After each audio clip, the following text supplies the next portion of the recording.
The sword is a symbol of nobility, being noble, duty. It's a phallic symbol, among other things. There's different swords. There's rapiers, which shows you how some of these guys are interested in raping people. The pirate, the English noble, they're interested in confusion-based rape in its various forms. One is to pretend that you're a decent person and use the contrast with the pirate. That's what the European nobles did.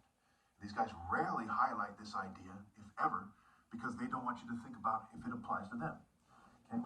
The other is to be the pirate and to just create confusion, raid a town, everyone's scared and confused. You break down a door and you rape them, right? Pirate, Viking, various groups of people did it. Pretty much every group culture that's allowed.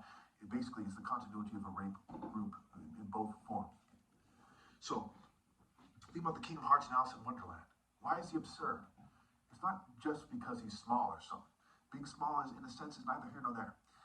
It is more because he doesn't have heart, and he calls himself the King of Heart, and he's not a variation of a martial artist. Okay, he's not a martial art king. He's not a royal martial art king.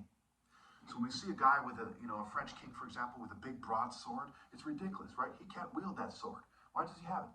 So the sword is a symbol of a phallic symbol of the continuity of a body form, mind, body, soul, and spirit. He draws the sword, drawing the spirit. He's like, oh, it's a big clumsy sword, right? Versus a lightsaber for surgical strikes, like someone like me, to outmaneuver them and to strike them surgically, okay? So, obviously it's reduced form. I can't really demonstrate what I mean that well, okay, because of what they've done to me.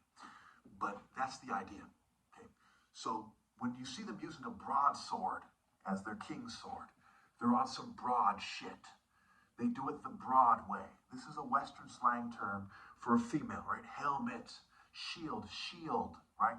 Versus having two swords, bling, bling, bling, bling. Okay? Being twice the man is one way to look at it. You can look at all kinds of ways. The gay guy will look at it in terms of is two dicks instead of one. We can go on and on and on. As stupid as it seems, because of the way the effeminate cults did it in the Middle East and so on and so forth, okay, and Greece and blah, blah, blah, blah, it's part of the explanation. Okay, so I wrote down some other names of swords. The lance, the lay, and CE, again, effeminate, emasculate, evil, evil, okay. The E, A, B, C, D, E. 5 for them is the number of the man, and an A is 1 is the number of the true king, the King of Kings, the God, Alpha. Okay. The bullet, right? Ball, E, which is the night, right? Which goes back to the night versus day, which goes back to definition, muscle definition. And baby fat and so on and so forth.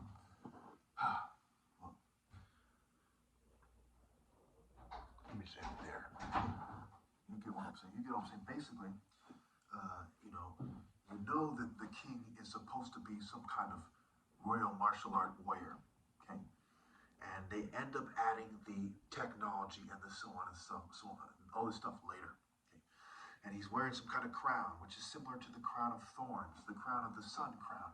And there's all kinds of occult symbolism, but the idea is nature has patterns in it, and it's showing you through the sun what the king is supposed to be like. We go on and on about what that is. We go on and on about racial matters and and who looks more like a king than who and why. But you get the idea, and this is why it's absurd to think anyone else should be in charge but me. Work the angles on that.